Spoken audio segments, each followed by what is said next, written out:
Hello, world. Welcome to another week of Golf Subpar. It is a major championship week. Sleeves, we got the U.S. Open at Torrey Pines. I cannot wait for these boys to get out there.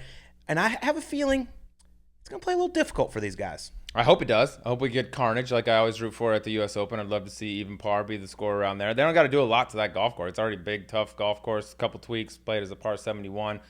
It's gonna be fun. We're gonna get into some of our big names later on in the show. But Congaree just wrapped up. Garrick Higgo, shout out to him, one of the hottest guys on the planet. 3 out of his last 5 events, he's won, up to 39th in the world. But I was watching this week, and I think the highlight for me, Colt, was the little squall that came through. And our boy Aaron Fleener, shout out to the big cat Fleener, got caught out there without an umbrella. Caddy as a tour caddy, that's a worst case scenario right there. I mean, especially when you're in the southeast in the summer and it as humid as it is. I mean, these thunderstorms pop up everywhere. They might have been the only people on the golf course without an umbrella, and it just happened to be that they were the featured group and getting shown every single shot. So not the finest moment. I will say JT told him to take it out. He said, if it rains, there's going to be electricity in it. We're not going to be out here anyway. But, boy, were they wrong. I was wrong. I didn't have anything. I just took it, but it was so damn hot. You just get pounded? Yeah, it was so hot I didn't actually mind it. Yeah, a little rinse off. It is disgusting there how hot and humid it is. It is. It looks sticky as hell over there. I mean, it's 117 as we're sitting here right now in Phoenix, but down there I was looking, I was like, it looks tougher. Thursday was one of the most miserable days for me on the golf course ever. First off, my group really struggled. They didn't play that well, so there wasn't much energy. And then it was so humid. I was like, if I was playing right now, I might get casual water relief from my sweat that is coming down. That's you get done with those days and you just take your stuff up and you almost want to just throw it away. Like there's no way I could ever wear this shirt again. But yeah, shout out to the big cat. He caught some heat on Twitter, all that stuff. But him and JT talked about it before the round. They decided to leave the umbrella out. But it was just funny watching them just. JT looked like he had just jumped in the pool afterwards. And considering that just a few weeks ago, Aaron Fleener talked about this exact situation on Golf Subpar, and boy, did it backfire. That was my favorite part of the broadcast this week. We've got a young superstar in the making in Garrick Higgo. There's no doubt about that. I feel bad personally for Chesson Hadley. I mean, that's one that that one's going to take a while to get over. He let that one get away. There's no doubt about it. I mean, the wheels were spinning coming in, and he couldn't stop it. And, he kind of gifted one to Garrick Higgo, I thought. Yeah, pressure is a strange thing. I mean, there's a guy that's looked good all week. He's been the leader pretty much every single. He was trying to go wire to wire, wasn't he? Didn't he come out the gates leading? If not, he was at or near the top of the leaderboard the entire week. 3 holes left, just kicked this thing in, 2-shot lead. Bogey, bogey, bogey. I mean, damn. I mean, I think if you told Chesson at the beginning of the week, hey, you'll finish second this week, he might have been like, yeah, that sounds pretty good. But the way entering with a 4-shot lead, it's just you just never know what the hell is going to happen down the stretch, especially with a guy that's trying to get his first win in a long time and hadn't been in the best stretch of golf going in. But, Garrick Higgo in his only second PGA Tour start, getting on the board, 39th in the world now, 22. Throw him in the mix now, I guess, of all these young studs out there. There's a lot of them. Shit. Yeah, they're everywhere. He is. He could make some noise over there at Torrey Pines, no doubt about that. There's also another guy that is going to make some noise. He didn't get a win or anything at Congaree. I believe he finished top 15. Wilco Nienaber. Yes, from old Nienaber. South Africa. He's 21 years old. He weighs about $140 and absolutely sends it. Okay, I was out on the range with him because I've heard how far this kid is. Thursday, he registered 202 ball speed on the golf course, which, on the range, we've seen Bryson get there, but on the golf course, he's never gotten to 200. Yeah. This kid, 202, looks like he's just swinging at it about 70%. I go out on the range the next day. I'm standing there with Trevor Immelman, who is the President's Cup captain for the international team. And I'm like, is this kid on your radar? You interested in something like that? But we're just watching him hit drivers, and I'm like, dear Lord. I mean, the ball, it disappears very quickly out there. It was something special to watch. I mean, and it looks, like I said, it looks effortless. This kid, I mean, this is the future of golf right here. These kids swinging at 130 miles an hour. Trevor's like, I would love to put him up against Bryson and just watch Bryson's head spin out there when this little 140-pound kid is just sending it by him. Yeah, not drinking any protein shakes, not getting in the gym, just nothing. And it looks like it's just cruiser speed. Like, it doesn't look weird. When Bryson tries to hit the 200 and he's doing it on, Instagram, Twitter, all that stuff, it looks like there's nothing left in the tank. Wilco swings it and it's like, there's some more in there. Like, that just looks like cruiser speed trying to find the fair, and then it just comes off, bam, it's 200 miles an hour. I mean, it's a joke. Like, he's just the next guy to take the baton. Now he's a 200, and in a couple years there'll be some guy that hits 205. I mean, it's just going and going like this, but he's not even a big dude. And, like, I've been hearing about him for a little while, and now it's cool to see him in the States because now everyone's going to see him. And he's going to be one of those one-name guys, be like Wilco. Like, that's all you have to say. He got a special exemption from the USGA for the U.S. Open, so they obviously have taken notice, and it's going to be cool to see. I'm not saying he's going to go out there and start winning major championships, but it is going to be Cool. And if you're in his gallery, maybe bring a helmet because it's going to hurt if it hits you. Or bring some earplugs, too. That thing could cause some damage. Going into the U.S. Did you see this yesterday? Shout out to our boy Billy Horschel on Instagram yesterday. He posted a story. Some guys were showing up yesterday, getting in there, practicing, putting, all that. Goes in the locker room, takes a picture. There's Charlie Hoffman's locker, got the nameplate and all that. And then right above it, a little stuffed seagull, positioned perfectly with the pooper right down the front. So it's like a little poop mistletoe. You walk into that, Charlie you're gonna get caught with a little courtesy dump. of our man Robbie Zalznick Yes. of the USGA. He's the one who got it, pulled that little prank off, which I was very, very proud of. It was perfect. I love it so much. I mean, people are not even going to know him as Charlie anymore. It's just going to be the seagull. The name has exploded. Like we're getting, Mallinger, John Mallinger, shout out John Mallinger. He's the one that coined this back in the day, but we've been calling him that a lot on the radio show. Now you're out on the broadcast. You're throwing it out there. People, I feel like you're exactly right. Like anytime he's in the galleries around him, like you get the caca, you get all those coming in. We got some videos from the players. It was perfect. But yeah, shout out to the boys at the USGA for getting that done, making him feel welcome. Hometown kid, you got to make him do something special. I love that kind of stuff. All right. Perfect. Well, this week, one of my favorite people in the golfing world, arguably the nicest man on the planet, Notah Begay III, joins us in studio. Yes, Notah, the 4-time PGA Tour winner turned broadcaster, comes in. We get some Tiger stories. We get some stories from his playing days. Talk about them double hoop earrings that he used to wear. The only guy to really successfully pull off the double hoop, in my opinion, in PGA Tour history. Hard act to follow if you're a double hooper coming up. I tell you what, people, they know him as Tiger's friend. They know him as a broadcaster now. They don't realize how good of a player this guy was. Like you said, 4-time PGA Tour winner, won twice in his rookie season, and wasn't even Rookie of the Year. Member of the President's Cup team with Tiger. Tells some great stories about that. So let's get to it. Here's Notah Begay III on Golf Subpar. All right. Well, before we get to our guy, Notah Begay III, I want to tell you about Taylormade's Tour Response Golf Ball. Sleeves, every tour pro on earth swears by urethane golf balls, and there are plenty of expensive options for tour golf balls for those that want that. But if you're the kind of golfer that wants more performance for less, there's Tour Response from Taylormade. Tour Response. It's a golf ball. It's a tour quality golf ball that doesn't cost as much as other balls. We've all been out there, spent a bunch on new Pro Vs, whatever it is. You get out there, and after the round, you're done, and you got to go do it again. So get you a tour quality ball that doesn't break the bank. Tour Response. Yep, goes high, goes far, spins around the greens. It's the perfect golf ball. Swear by it, not at it. Use code SUBPARTM for free 2-day shipping. That's code SUBPARTM for free 2-day shipping. Taylormade Tour Response. All right, here's our guy Notah Begay III on Golf Subpar.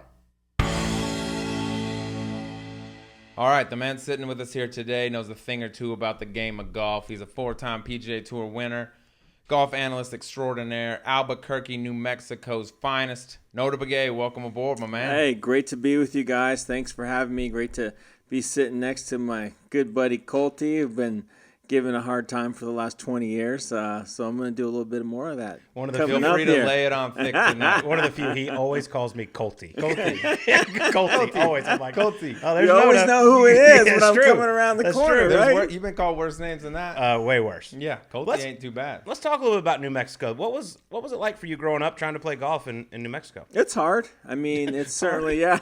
I mean, let's be honest. It's not Dallas or Texas or California or Florida where you see a lot of real, flourishing junior golf circuits and tournaments, good players. I mean, there's more cows in New Mexico than there are people. So if that gives you, is that real? Is that a real that's stat? a real statistic. Wow. Yeah. So just trying to work your way into being seen by coaches was difficult, and it wasn't easy. Certainly didn't come from a wealthy background. My parents did what they could to get me a great education and the equipment I needed to play. The only way I was able to really break in was I asked for a job at a local public course when I was 9 years old, and the head pro gave me a job in exchange for practice privileges. So 9 years old, going 9 to years, work. I was out sweeping, cleaning trash cans, picking up baskets, and driving. The best part about it is when you're 9, you think driving carts is cool. So I got to park the carts and pull them out early in the morning, and I've just practiced all day. Yeah. And that's kind of how I started to develop a game, and then just started playing more tournaments and winning. And then before I knew it, I was one of the top juniors in America, and got a chance to go play at Stanford, which was a great opportunity. Yeah, we're going to get into Stanford here in a minute. But one thing I did not know about you until today, we're going to get into a lot of golf. We're going to dig into the weeds on golf. But you led your team in high school to back-to-back state championships in basketball. Yeah. How does that not get more pub? How did I just find out about that today? Probably because it was New Mexico, and there's more cows in New Mexico than there are people. I've heard that. But it was great. I played for a gentleman named Mike Brown at a school, the Albuquerque Academy, and was a captain of the basketball team. And we just we had a nice group of players. We had a couple guys play Division I that came from our team, and it was a great experience. Got to play in the pit, the famous pit in Albuquerque, and ran off a couple state championships. And it was just quite an experience. And I think an interesting thing, we just mentioned Stanford and Albuquerque, the pit, big things in my life. But my coach at Stanford, Wally Goodwin, never saw me hit a golf ball till I got to campus. He actually came and watched us play in the state championship basketball tournament in Albuquerque. That was his home visit to come watch us play. We won the state championship, and then he was like, well, if this kid's half as good as he is on the basketball court, I want him on my golf team. So that was probably one of the more intriguing stories of my recruiting experience before I ended up on the farm. Yeah, wow, that's rather interesting. Give me the Notah Begay scouting report. All right, they're state championship game, other team, they're in the locker room. All right, Notah, this is what he likes to do. What was it? Great shooter, loves to shoot, not a great defender. Perfect. Can't jump, not very fast, but a great teammate. So that would be the scouting report. Just don't leave me open. Don't shoot. Doesn't like I'm not to play afraid. D. I'm not afraid. Yeah. I mean, I'm being honest. Yeah.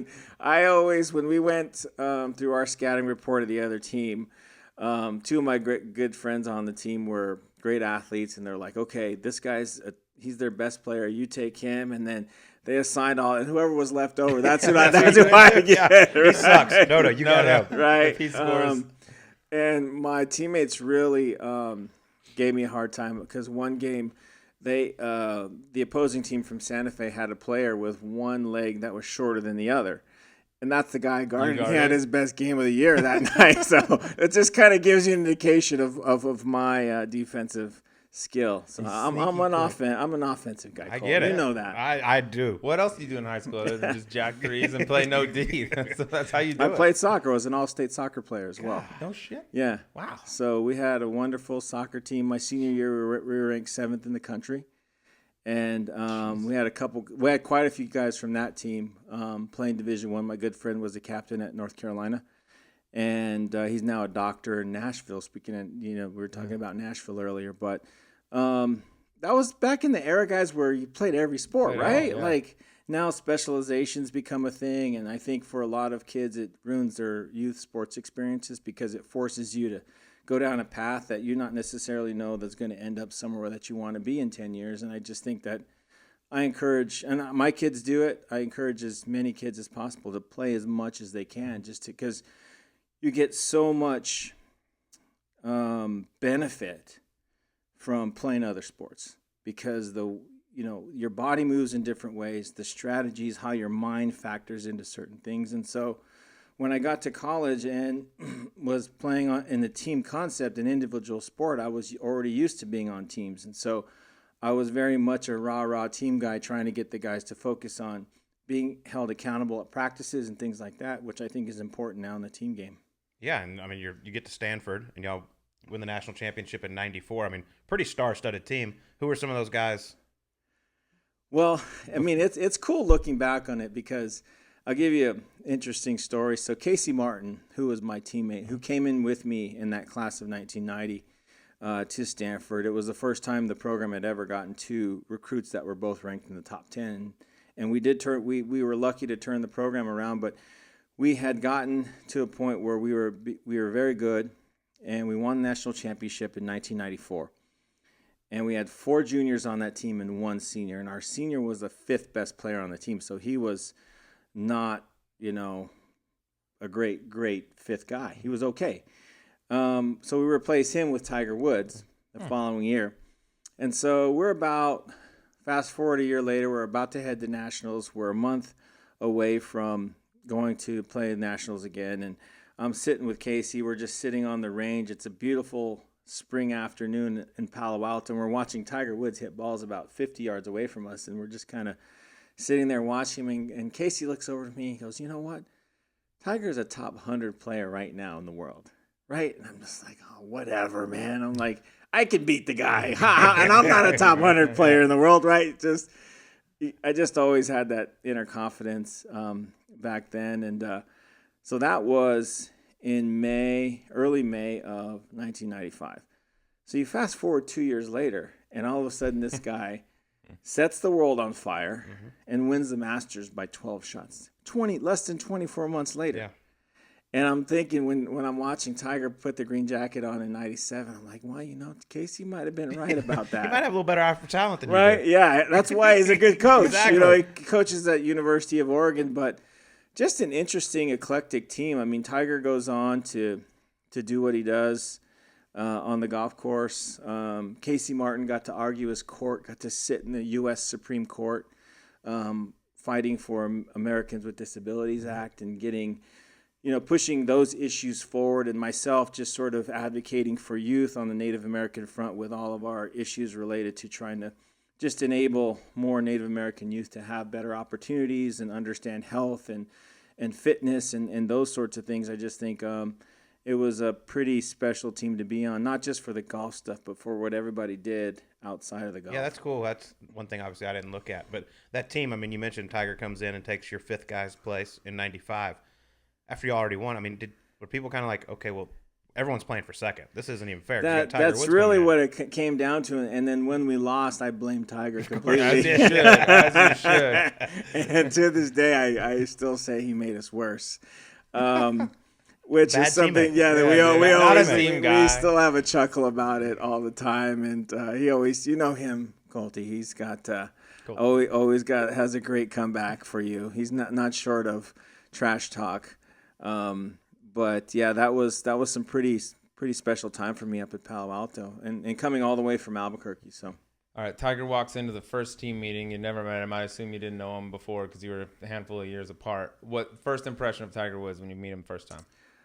Well, I'd known Tiger since he was 9. Oh. So, we've been friends over 40 years now. And I met him at what was the Optimist Junior Worlds back then in San Diego because he was in the same age group as my younger brother. So I went to watch my younger brother play, and then I hear this Tiger Woods is winning every tournament by 15, 20 shots. I'm like, who is this guy? So I went and I watched him finish out, and he won again. And I went up and I introduced myself, and I just said, hey, look, it looks like we're going to be playing against each other for the rest of our lives. Let's be friends, essentially. And so we became friends at that point. So when he did come to Palo Alto, we'd already been friends for almost 10 years. We've been traveling around. Earl was always great about looking after me because my parents couldn't travel with me, but Earl was always there with Tiger. And so Earl would make sure that I had ride from the airport, ride to the course, that I had something to eat at night. Just all the little things that kind of slip through the cracks when people think about elite level junior golf. You got to get to the venues and all the logistical things. And, I kind of became like a second son to Earl. And that's why Tiger and I are so close. And so when he came to Palo Alto, it was like my little brother was coming to campus to join our team. And the first meeting that we ever had together, I kind of pulled a line from Charles Barkley when I said, hey, you're going to be the strongest freshman in the country because you're going to carry all our bags when we go to the airport and we go on trips. And because it was 4 seniors who already had national championship rings and 1 freshman who didn't. So he was the bottom of the barrel. He was going to do all of the odds and ends that none of us wanted to do. And he did it. Yeah. It was great. But then it came to an end real quickly. It came to an end pretty quick. How much of an influence did you have on him coming to Stanford? A little. I'd like to say our friendship was what sort of attracted him to the university. But, Tita was always such a huge proponent of education. Earl was always looking out for the golf and the business stuff, but Tita was always wanted to make sure that Tiger pursued a really high level of education. And, he got great grades. He was a 4.0 plus student in high school. And so the education wasn't the issue. It was just what was going to be the right fit for him. And I never told Wally Goodwin, who was the coach at the time, but when Tiger came on his recruiting trip. There's 2 great stories I'll share with you around that. The first of which is when he was about to go to the airport to go back home after his 2 or 3 days on campus. I asked to have a private meeting with him in Coach's office. I closed the door and I just said, hey, look, I don't really care if you come here or not. And I was sort of lying because I did really care because I like to win. Reverse psychology. Yeah, you can't make him think you want him too much, Colt, just kind of. And I said, you do what's best for you. You go where you are going to have the best fit, the best feel. And I hope it's here. And then I kind of walked out the door. And eventually, he decided to go to Stanford, which was awesome. So I'll tell you, 2 days prior to that, Tiger, when he did come on his recruiting trip, it was the big recruiting weekend for Stanford sports. So it was the weekend that all of the teams got to bring in their top recruits. There was a big breakfast planned at like 8:30 in the morning on like a Saturday morning. Excuse me. And so Coach wanted me there, but I was out all night drinking, partying, just raising hell like you're supposed to in college, And I was, the first one to charge down the lane doing that. And I woke up about 8:15 for an 8:30. And I probably smelled like about a 32 pack of beer and smoke and, anything else. And I went straight to the breakfast. And I was out way too late. And Tiger and I had known each other for so long. Tiger shows up and he comes up, to kind of give me a hug. He goes, "Oh my God, have you showered?" I'm like, "No, man, I go, you got to help me. You got to do me a solid here today." And he goes, okay, what? I go, whatever you do. And I looked at him right in the eye and I have my hand on his shoulder. I'm like, whatever you do not let Coach sit next to me today at this breakfast. He goes, okay. So Coach comes in. It's the typical banquet tables. They're round. They got 10 seats and there's nameplates everywhere. And it was like, as soon as Coach came in, I went to the opposite side of the table. And I'm giving Tiger the eye signal, like, you go over there. And he's like, "Oh, Coach, why don't you come sit by me on this side?" And as Coach moved around closer to me, I would move on the opposite. And if he moved back the other way, I would move a few steps over. There was no way I was getting in within 6 feet of that guy. I was well within social distancing back then, right?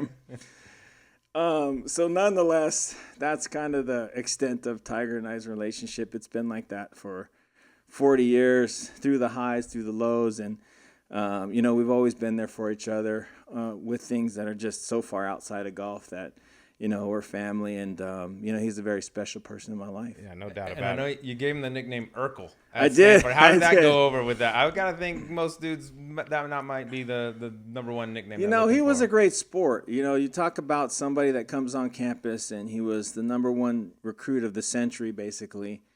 And everybody wanted him, but he ends up on campus. And I just felt like it was important for him to know that we were already good without him. And so I gave him the nickname Urkel because Tiger, at that time, this was before LASIK surgery, wore contacts. I wore contacts. A lot of people wore contacts back then before LASIK became such a big thing. And he, at night, would take his contacts out, and he had these thick Coke bottle glasses. And he was, 6'1", but he weighed 100 pounds. He looked like Urkel. So I just started calling him Urkel, and it stuck. And the more that he fought it, the more. That's the worst thing you can do. You can't fight it. You can't fight it. And he fought it, and it stuck. Casey Martin, Wilya Nagasawa, Steve Burdick, Jerry Chang, our whole team just latched on. And, Conrad was a freshman at the same time as well. And so Conrad was just happy it wasn't him that was getting the nickname. It was, Tiger that was doing that. And we would make Tiger carry our bags to the van, load them up, load them in the carousel, take them from the baggage claim to the rental car. And he was a great sport. And on road trips, we'd get 3 rooms, 1 for coach and 2 for the players. And so there was an odd man out. And Tiger always took the rollaway cot. Yeah, Okay, you're a he's a rookie. freshman. He's a rook, man. Put Pay the your rook in the roll away. And so we did. And so he kind of about 2-3 events into it was like, man, this really sucks. And I couldn't blame him because it did suck. He had to carry the bags. He had to sleep on the rollaway, and he got, no preferential treatment whatsoever. And so he finally came to Casey and I, who were the captains. He's like, hey, if I win a tournament, can I stop doing all this crap? Absolutely, yeah, you could do it because I just beat him in the Oregon event by a shot. And so I'm like, I can still beat the guy, so I'll be able to keep this under control. And he went out and he won the next tournament. I mean, that doesn't surprise you guys, right? Like, yeah. No, but I mean, while we're on Tiger, I was like, at what point did you know, like, okay, he's something different? That's a tough one, because we've been so close for so long, so many practice rounds, tournament rounds. We played the Walker Cup together. So leading up to that, it was like I looked at him as like my equal, a peer, versus on a pedestal. And so it took quite some time for me to actually say, this guy's better than me, because I never wanted to admit that anyone was ever better than me, because that was kind of my edge as a player. But it was, we played in the old, the Disney event down in Florida, and the 2 courses where you got to play with an amateur, and then you got to play with your buddy. So Tiger and I would play together, and it was the first round, and I mean, he couldn't have hit it worse. He could not have hit. I mean, we were looking for, if we didn't have 10,000 people following us, we would have lost like 6 balls. But every hole, he had 10,000 people looking for his ball, and he found every one. I mean, there was one hole, the 10th hole, I believe, was on the Magnolia course down there. He hit one 50 yards left of the fairway, and the next one he hit 50 yards right of the fairway. Obviously, we found the first one. He hacks it out somehow, makes par. So I'm playing as good as I can play that day, like as good as I can play. I shoot 63. I think I'm tied for the lead or 1 shot out of the lead, and I have his scorecard. So we go into the scoring tent. I'm like, oh, I just totally abused Tiger today. Like he was, I was all over him today, right? Yeah. So I'm adding his card up, and it was 67.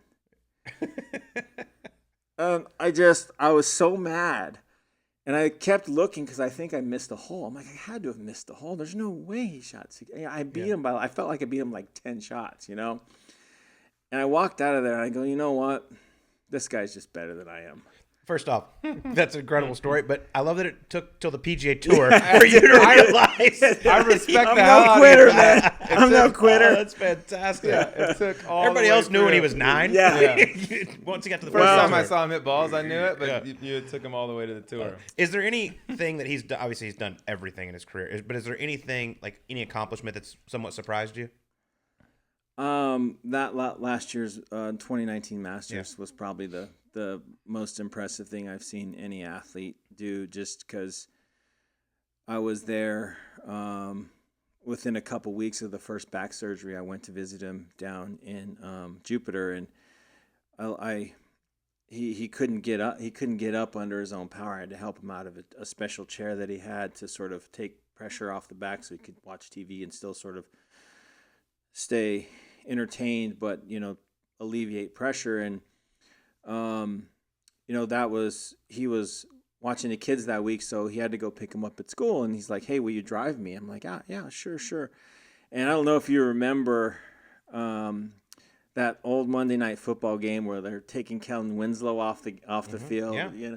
That's literally how I had to get Tiger to the car. He put his arm around me, and he had a cane in the other hand, and was like putting a lot of his weight on my shoulder, just to get him to the car. And I had to lay the seat back and drive really slow and make sure not to hit too many bumps. And we're sitting in carpool and just kind of laughing at just how things had changed, how life has kind of just come full circle in a sense. And we both had 2 kids, and he's got a back injury. Back injury is what sort of ended my golf career.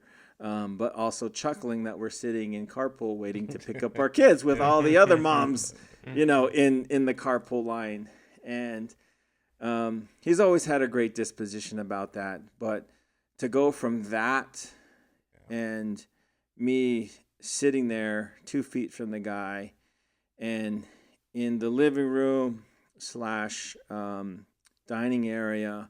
That's where all the major championship trophies. He has got a really nice, like 4-level, and they're all displayed there. And I'm just looking at those throughout the course of the week that I was there, and I'm just like, gosh, that's it. Like, there won't be another one added to this, just because there's no way a human can. Yeah. Because covering it, and Colt, you see this as well as much as I do now, that with your role with CBS, is that you see it and it's not even familiar to me anymore, like what the athletes can do out there now, and the shots and the speed and the finesse and just everything that they're capable of creating in some pretty interesting circumstances. And to know that Tiger was going to have to go up against that, and the guy couldn't literally lift himself out of a chair with his own power, to see him win the Tour Championship and then go on to win the Masters the following year is just a completely remarkable, surreal experience for me as a friend and someone who is very close. Last Tiger question from me, but you mentioned earlier how you said you view him as a peer, and you viewed him as a peer when he came to Stanford and things like that. You have probably the most special relationship with Tiger of anyone that I'm aware of. Do you still view him as that, as like a peer, and maybe that's why you guys have the relationship to this day that you do? Because you don't put him on that pedestal? Yeah, we're family. I mean, I give him honest feedback, and through thick and thin, through all the controversial things, through all the great things, I've just tried to always be consistent and supportive like a friend would. Not to turn my back on him when things were bad or he was being perceived in the public, being perceived by the public in a negative light. That's not when you turn your back on your friends. That's when you go there and you express and make sure that they know that you're there to support them and hear their side of the story and not pass judgment, and just try and be a good friend. I just think that's what the definition of a friend is it's unconditional support, and it's really been a great relationship these past 40 years. Yeah, that's something really special, no doubt. But we got to talk a little bit about your golf game, because I mean, that'll take about 3 minutes. No, but I don't think people realize how good you were, because you've done a lot of incredible things. National championship team, shot 59, won 4 times on the PGA Tour, played a President's Cup team, and by the way, those 4 wins all come within like 10 months of each other. Yeah. So, and it was 99 2000, I believe, when That's right. your certain friend was also doing some pretty cool things. All right. So was there some chirping going back and forth during that little There run? was a lot of chirping, but I think that's why, to a certain degree, it got overshadowed, Colt. I mean, I was winning 4 times in 10 months when Tiger was winning 12 times in 10 months. And so if that would have happened now, it would have garnered a lot more attention. I mean, we're going crazy when Jason Kokrak wins twice in 17 starts and won 4 times in about the same amount of time. But that's fine. Like, that wasn't why I got into the game. I got into the game to pursue excellence, to win, and to push myself as much as I could. And sometimes athletes break down. I broke down. You pivot, you do something else, and now I'm lucky and fortunate to be in television doing things from a different perspective. But yeah, I had a great run there, to be on the Walker Cup team and represent my country as the first Native American on that team in history, to play alongside my good friend Tiger, who was the first African American on that team. Those are significant accomplishments that sort of go overlooked at times, especially as we're trying to grow the game. We're trying to reach more people to show them just how special this game is and what it means to us that have been able to enjoy it at the various levels. I mean, you yourself, a very well-decorated junior golfer, amateur golfer, professional, and it's still giving you so much in return in terms of all the opportunities that it's created. And it's an amazing thing, and he's a big part of, we're so entangled with my history with Tiger that you just sort of try and I don't take it for granted, I should just say. No, I mean, you got to 19 in the world. I mean, you were a stud. Not many people I do did. that. That ain't an accident. When you're in that stretch of golf, 4 wins in the 10-month stretch, which is wild when you look at it. When you're in that moment, are you realizing to yourself at that time, like, man, this is some crazy stuff going on right now? Or does it take some time to pass and kind of get out of it, to look back and reflect and be like, oh, wow, what I did that 10 months was special? It's taken me about 20 years to actually appreciate it. I'm a slow learner in that regard.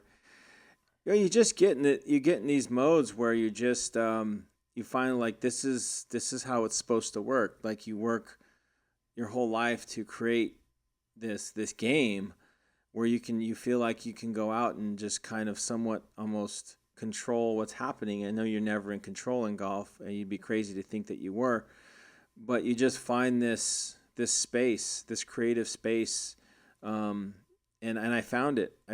And I was playing just amazing golf. I mean, there was a stretch of tournaments there where I just didn't feel like I could lose, and I ended up, getting my first top 10 in a major, which is Tiger won at Valhalla, and then that qualified me for the President's Cup. And then Tiger and I went out in 4 straight matches together, and we went 2-2. But the thing that I remember the most is that, we took on Ernie Els and Vijay Singh, who were 2 and 3 in the world at the time. Tiger just come off, and this is the one thing that blows me away, Colt, and you can appreciate this, is I didn't realize it at the time, it just dawned on me about a month ago, because I was just looking at the Ryder Cup races and having covered President's Cups and things. But I don't know why I didn't realize this even then, is that when I was playing with Tiger, he had just won 3 majors in a row. So I was I was just like, oh, it's great to play with my college buddy. This is cool. But I'm like, I just thought about it a few months ago, and I'm like, he'd won 3 majors. Like, that was like the greatest golf we'd ever seen played. And I was lucky enough to sit along and play with this guy when he was playing this amazing level of golf. I mean, when we were going from certain holes that were over water, myself and Vijay and Ernie, we used the bridge, and Tiger just walked on the water right over to the green. That's how good he was playing.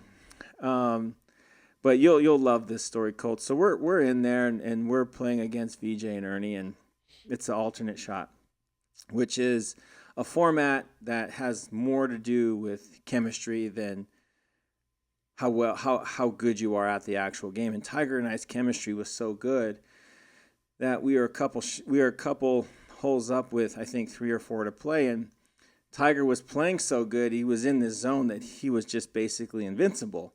And so he drives it on a par 5, I believe it was like the 14th or 15th hole, and I go over, I can't reach the green, I go over and I ask him, hey man, what number do you want me to lay you up to? He wouldn't even look at me. He just put his finger and he pointed, he goes, just lay it out there somewhere. Just lay it. I kind of scratch my head and I'm like, this is the President's Cup. Like, this is a big deal. I want to win. So I go back and I'm like, seriously, man, what number do you want? And he still wouldn't look at me. He just kind of points down the fairway and kind of gives it a little wave. He goes, just put it out there, man. We'll be good. Right? So I'm like, okay. So I go back to my caddy and I'm like, 90 is his worst number. At the time, 90 was a number he was not happy with. So I'm like, tell my caddy, give me 90. Oh, my God. Okay?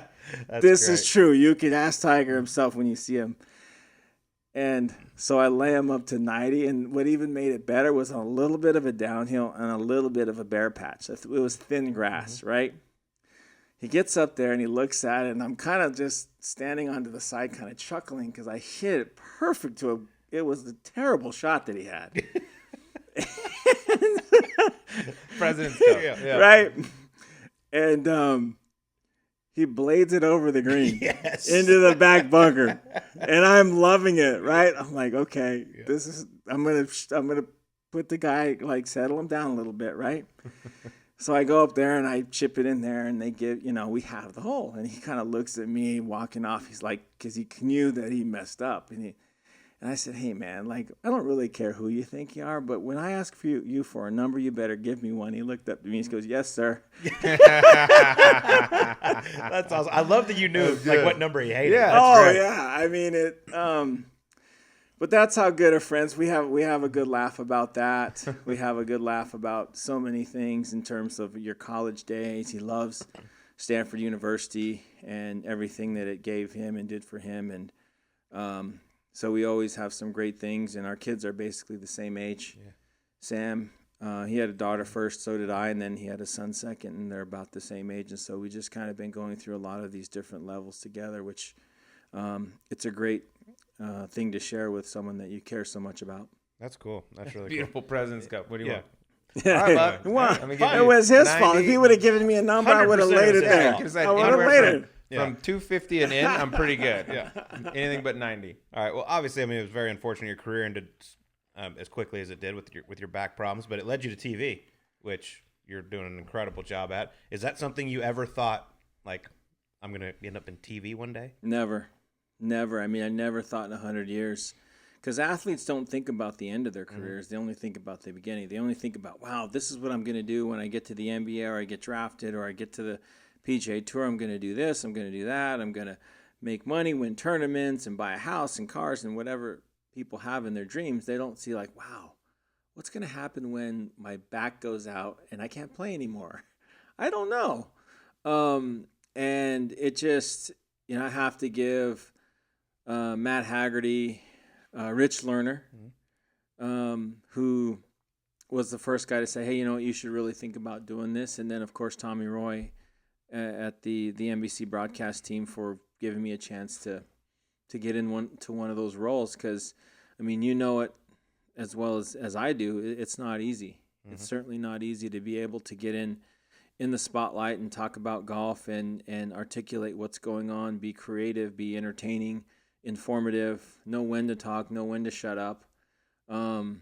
And I've just learned a great deal, and it's allowed me to do a lot of really neat things outside of golf in terms of my nonprofit work and the National Junior Golf Tournament that I started a year ago. So it's really been a blessing in my life and a wonderful opportunity to get good at something that you don't really know if you can do it until you just put the headset on and you press go, because there's been some people that I thought would be good at it that haven't made it, and vice versa. Was there ever a plan, like your career, you stop playing, then you go into broadcasting? Was there ever like, all right, if my career does end, let's say broadcasting wasn't on the table, I might want to get into this or something else? Had you even explored that when the time came, or was just broadcasting thrown on you and you're like, oh, that sounds good? Well, it's been great. I'm always looking for entrepreneurial opportunities in terms of investment, creating new companies, things like that. I just think this country is wonderful in what it makes available to people that have good ideas and are willing to put the work into them. And some of the coolest things have come up from some of the simplest ideas. And I've always just been very intrigued and interested in just trying to create things that make people inspired and provide purpose. And so I don't like to put my time into things that are one-dimensional. I like to have a broader impact in a variety of different areas, social change, create new pathways for people to achieve things beyond their wildest dreams, because that's just a reflection of kind of what my life is. I mean, I grew up on the reservations in and around Albuquerque, New Mexico, and I'm proud of where I come from, and I've always been proud of where I've come from. But to this day, there's never been a full-blooded Native American on the PGA Tour again, and I hope that can change over the next 20 years by passing on what I've learned to young kids. We just started a national Native American youth golf team this year, so we've got 15 competitive golfers in New Mexico that are interested in becoming better at tournament golf, and so I get a chance to pass on these unique experiences, playing alongside the number one player in the world, possibly the greatest ever, firsthand, getting to see these amazing things that Tiger's done, and hear from in his words, in his mouth, what he felt in those big moments, and then pass those things along. So, that's what intrigues me about life after golf. And I think the longevity you can have in golf is a blessing and a curse, because I think it prevents talented people from doing other things, because you can play into your late 40s and then transition to the Champions Tour. So whereas other sports force you out in your mid 30s. Like if you're 35 and you're still in the NBA, MLB, or playing professional soccer, like you're lucky. Mm-hmm. And so those athletes at the age of 35 or so, they're forced to do something else. Like they have to become broadcasters or entrepreneurs or go into private equity or other sorts of things. because their sport doesn't want them anymore. Whereas golf, like, it used to be you didn't hit your prime into your mid-30s, but now these kids, now it's like you're an old man. Yeah, no doubt. In this game at 35. Yeah, well, you're doing some incredible things, no doubt about that. All right, should we get to the emergency 9, Sleaze? Yeah, let's hit that. All right, this is Notah. We do 9 fun questions to get to know you, tell some better stories, even a little better. Okay, we're gonna start out.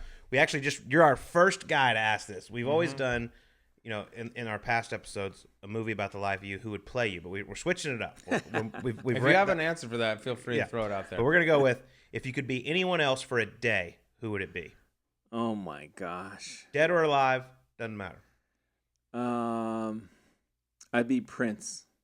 Interesting. Nice. I would not have guessed that. Why? Because the wardrobe? No. You don't guess it up? Well, number one, the guy can dance. Okay. Number two, he was like savant at like every instrument. Like he was studio level player with like 5 or 6 instruments. All right. I just want to know what that feels like. He's a crazy talent. Who do we have on? Oh, Larry. Wasn't it Larry Fitzgerald? We had him on, and he was like going to meet Prince for the first time. It was Oh, really? yeah, It didn't go so well. I bet. It was like his draft party. He was coming out. I didn't say I wanted to meet Prince. Yeah, I said I you wanted to be him? Prince. You wanted his talent for a day? I don't think I want to meet him. Yeah. I just want to be him. You can have a hell of a closet to choose from, or whatever you want to wear on day one, being Prince. All right. Next one. Which gives Tiger Woods more problems, Nick O'Hearn or barbecue joints you take him to in Albuquerque? Oh my gosh. Nick O'Hearn, I think he would love to have those matches back. Oh my God, that guy had his number. Even wrote a book on it. Yeah. I mean, I didn't read it. Was it any good? I have no idea. I didn't even know he wrote a book about it. He beat Tiger a couple times and write a book. You should write 5 books. But the barbecue joint in Albuquerque, is that a real story? I heard was it regionals y'all That's were a real at and story. you took them to? Yeah. No, that's a real story. That might be the only thing that could stop him. No. And it was the only thing that almost stopped him.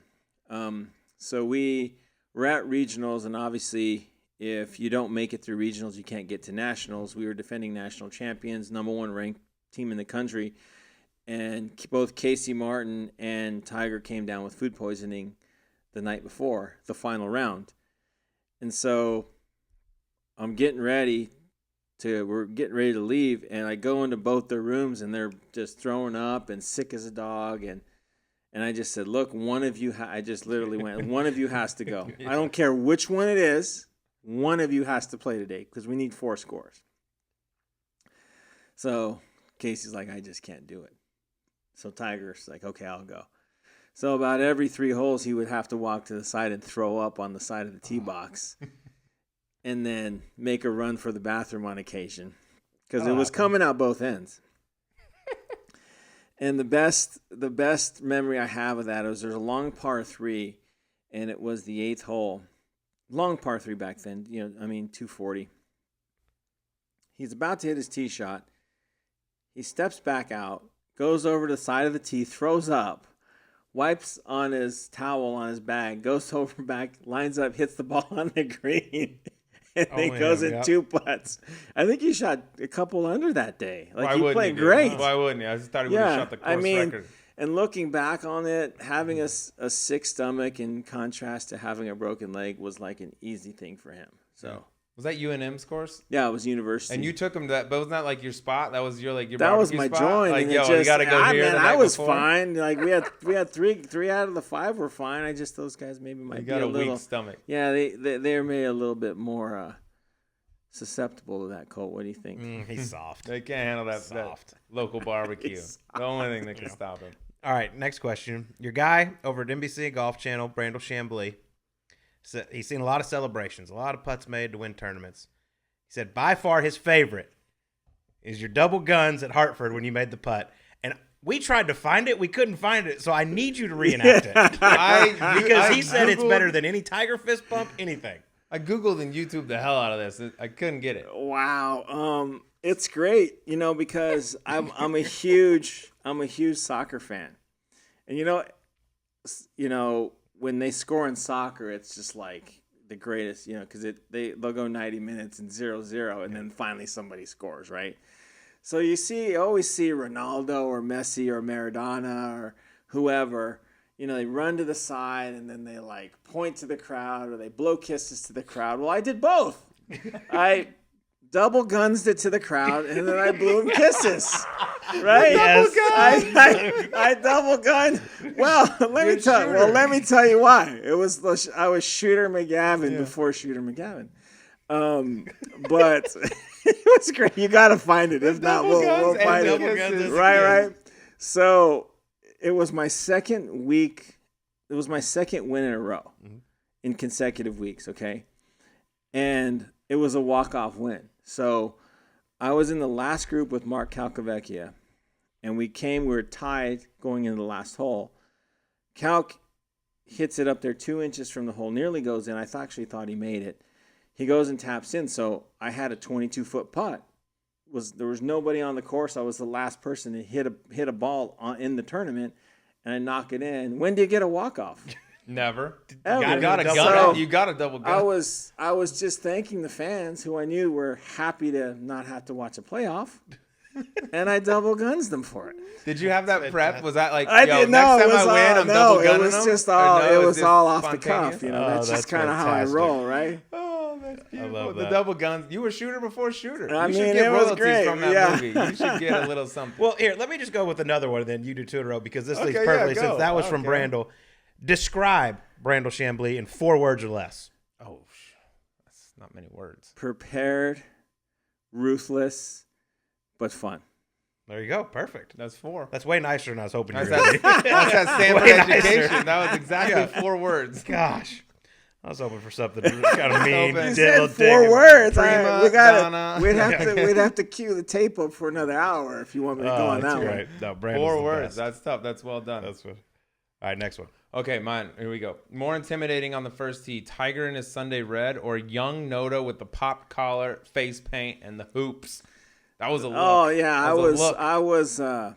I was intimidating back then. Let me tell you just how intimidating. So it was the first AJGA event I ever played up in Denver, Colorado, and I was paired with Trip Keeney, and he had a 4-shot lead going into the last day. I showed up with the collar, the hoops, and the paint on my face, and I had a 2-shot lead at the turn. Was that the first time you did the paint? Well, that was the first time in a big tournament. Yeah. But yeah, it's actually, just to kind of clarify that for everybody, Pueblo Indians, when they're about to embark on a strenuous test, they take red clay that you harvest from the land on our reservations, and you say a prayer, and then you dab the clay under your eyes as just kind of testament to sort of bringing the best out of yourself through this test. And I always looked at a round of golf as a test, and it is a test. And so it was just my way to kind of maintain, my traditional beliefs in accordance with how my grandmother and my mother raised me, to sort of never lose sight of where I come from. And I stopped doing it because through the media it was kind of became more of a focal point. They were talking more about that than they were about my golf game. And then it sort of led into stereotypes and things. And that's not what I wanted to perpetuate through my career or my game. I wanted to perpetuate sort of a different version of what people perceive Native Americans to be. I wanted them to see me as somebody that, that does the right things, makes good choices most of the time, Colt. Mm-hmm. But also, other kids could look up to and sort of, try and at least model some of the things that I do. It's beautiful. Love it. All right, next question. I'm going to try to help you make some money here. Can you please explain the difference between the teeless driver and a 3-wood? I need to hear this. Because I don't get it. Well, when the teeless driver, when the ad goes on, I make money. But when someone just puts some other random 3-wood in, I don't make any money. So I'm a big proponent of the teeless driver. Perfect. But let me tell you That's this. good. Let me That's a tell good you answer. this. Yeah, that's a great economics back explanation. And I'm not kidding. So Garen Reif, who's the guy that developed the teeless driver, is really, really smart about these clubs. And so we were filming the commercial, and you do these, you believe them because they work, and they do work. They allow people to get the ball in the air. So he goes, I want you to hit one out of the fairway bunker.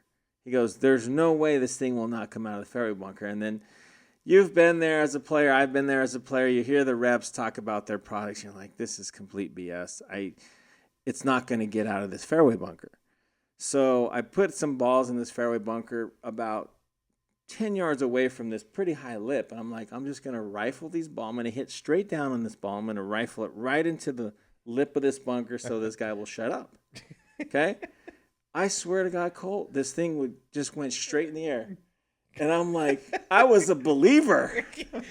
You're selling it I right was well a right now. believer. I'm about to log. I was a believer in the T-list driver. That's incredible. I really was trying to put it into the face. I couldn't do it. It went straight in the air on the green. Go buy a T-list driver. Think how driver. many times you would have won with the T-list in your bag. You got 4. You would have had a grand slam with the T-list. I might have won a few All more those calls. 260-yard fairway bunker shots. All right, we talked about T-list driver. Your good friend Aaron Oberholzer also endorses a wedge called the Xe1 Wedge. If you've hit it, I need the peer review from Notah Begay on your thoughts on the Xe1 Wedge. I've never hit the Xe1 because I'm a good chipper. Yeah, you don't need it. That's unchunkable, for a dude. marginal It's short unchunkable. game. I mean, maybe in 10 more years, I'll call Aaron and go take one out of his garage.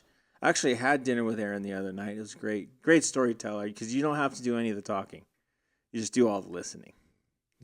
I agree. That's fair. That's fair. We've had him on. I texted him about asking that question. That's I right. kind of tweaked it a little bit. But you come out next tournament with a Xe1 and a T-list Xe1. driver. You're winning by 12. I'm good. I don't care who you are. I love it. All right, I got one more. Yep. All right, so we talked about this. You rocked the hoop earrings on tour. That was a look. That takes a special dude to pull that off. Give me one guy on tour right now that you think has the juice to pull off the double hoops. Well, maybe not right now. John Pock does. Oh, he's coming it. up. He's Yeah, got he's rocking he's got the it. ice. He's got you know, like the he's little, got I don't know if the they're ice in CZs there. or real. He's still in college or CZ. If they're real, someone needs to when look he's in. going to the big show, they're going to turn into real 20, not 24 karat. That's gold.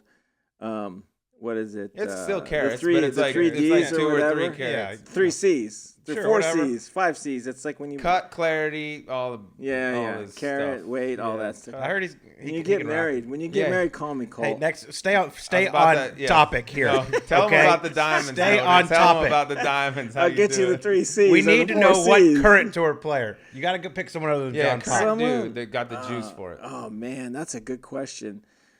You got to have a little bit of moxie to pull that one off. A lot of I had money. one I Yeah. thought you would say. I got mine. Hold on. I don't tell know. you who it You is. guys got to tell me who yours are too. course. Because, Yeah, I got one. Okay. God, you're putting me on the spot here. That's I what guess we that's do. the whole point, right? Yeah, it's the E9, dude. Yeah. Golly, it ain't Tiger. Let me tell you that. He don't got it. No, He he don't got that. He don't it. got. He don't got the game to go with the double hoops. Let me see. He got the game. He ain't got it like that. It ain't the golf game. He can't pop that collar either. Who would it be? God, I know there's some guys out there that could do it. I just can't think of one. I'll keep going. You tell me. Who There's you I some know who- juicy dudes. Do you think you No, know who I know mine who is? I thinks he could, especially back in his earlier years, is Gary Woodland. Back when he had the one pant leg rolled he up. had the LL Cool J, Guaranteed. the velour. 100% Gary thought about it. There's if he no didn't way do it. Gary didn't have an era where he had some CZs in He there. might, he might have thrown an earring or two back in the day. Yeah. Who'd you have? Well, I just thought of another one off the top of my head. My guy Barn Rat could pull it. My guy Barn Barn Rat Rat could pull could it off. dress up like a Teletubby and pull that off. But I was gonna say Boog. Daniel Berger might Daniel be able Berger? to, might have this. Might Yeah, have the juice to there do you that. go. Boog might be able to do it. Yeah, he might be. HV3 might be able to do it. HV3 Yeah, could yeah. do it. He He's might got be some able to. juice. He's got a little swagger in his game. Or Webb Simpson. I'm very I'm pretty certain. Webb's no. Well, Webb's no. that ain't for him. Boog has his ears pierced. I'm pretty positive. I about would that. be flabbergasted if Boog didn't have Yeah. an era Yeah. where he had both. Double. locked I'm up. pretty sure he's single. Doubles. That's a Doubles whole real other look. game. That's Yeah, JT. That's like in sync. you gotta go. 98 degrees. You still you still have yours? Yeah. You're closed up. Yeah, now? no, I got him. Could you still put them Yeah, in? I'll suit up right. Bring right them after in the for a show. major. Maybe I like for a major, bring those back out. You know? live from. Just here Yeah, goes dude. Note out with double. Let's go down to hoops. Notah blinging on My number first 12. live from, I had him. I had a completely shaved head and I double remember hoop earrings. Like, Gorgeous. I'm surprised Golf Channel didn't shut down after that. You got to bring that back. Find the right time and debut those babies. All right, last one. This is kind of more serious. Will we ever see another Tiger Woods in the game of golf? No, No chance. no, not for 100 years. I think there's so many things that people don't understand and don't underappreciate that he brought to the table with regard to how he saw the game and what his personal relationship was with the game, and just really how much he sacrificed to get every ounce of productivity out of his body and out of what he could do on the golf course. When we played in the 2000 PGA that he won at Valhalla, I called him the next day at 10 o'clock the Monday after, and he picked up the phone, and I go, "What are you doing?" He goes, "Well, I'm out practicing. I'm hitting balls." And I go, "You just won the PGA. It was 150 degrees and sweltering heat out there." I was like, "Why don't you take a couple days off?" He goes, "No." It's like, "I'm playing great. I want to keep this going." And I think that's what is missing. I think there's other players in our game that have the talent, but who's going to continue to push and push and push to the point of breaking, which he did, but then rebuild, put Humpty Dumpty back together, and keep pushing forward even harder, which is, I think, probably one of his greatest attributes when there's nobody pushing him. There wasn't a Phil there that was competing with him on a regular basis. Ernie wasn't competing with him there wasn't anyone there that was pushing him to be better. He had to push himself. And I think that was inherently one of his greatest gifts that I think goes overlooked quite a bit. That's awesome. That's just DNA. Well, Notah, my man. Always fun sitting down and chatting That was with fun. you. Thanks, That was a guys. blast. I really enjoyed it. Bring those hoops back one Yeah, time. next for the time. people, You dude. They got need it. that, You bro. got it. Next Thank time you. we're in. Awesome. All right. Well, that was Notah Begay III joining us. Sleaze, I mean, probably the nicest guy we've ever had on. Adam Thielen, Notah Begay. It's a toss-up. Yeah. But how about this? I asked him when he realized Tiger Woods was special. They've known him. He's known him forever. They're basically brothers. He says, "Oh, we were playing the tour event at Disney."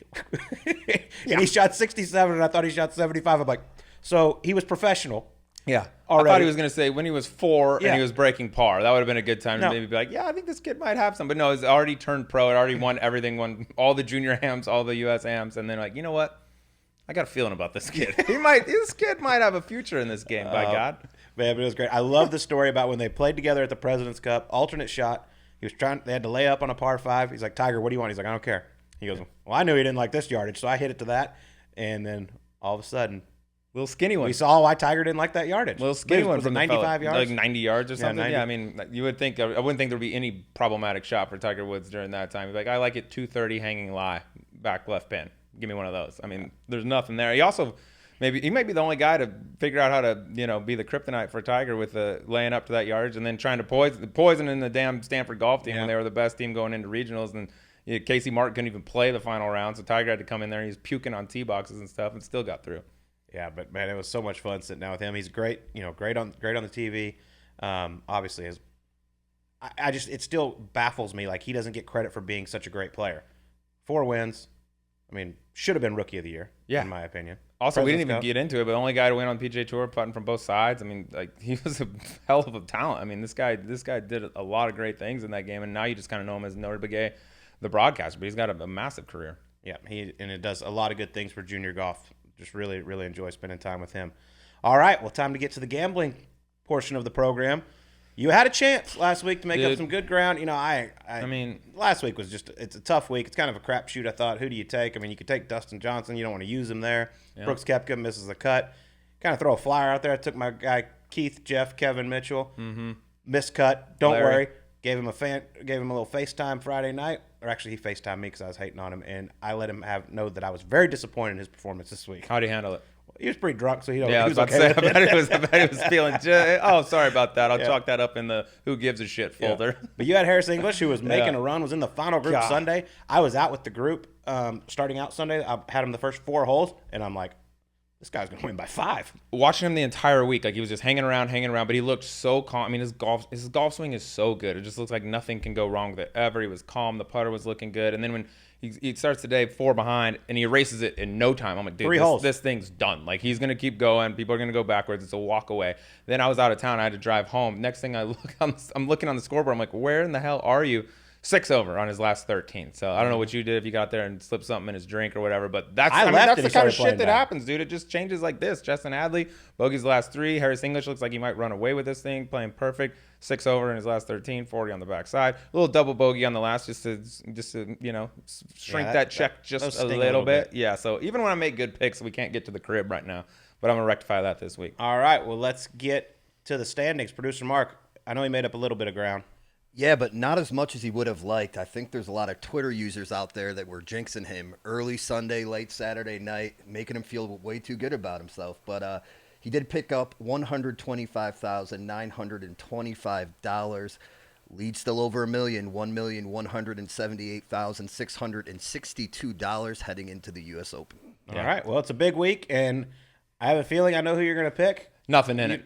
Nothing in it. Still a lot of golf to be played. Move the sticks, all that shit. Yeah, and I'll just end the suspense. I'm going Jon Rahm. Been just waiting for him this entire year, get him to Torrey Pines, U.S. Open. Then he goes out and plays probably the best golf that's been played on tour at Muirfield, House to WD. I was going to pick him regardless, but I don't know if, like I said before, a pissed-off Spaniard is a dangerous Spaniard.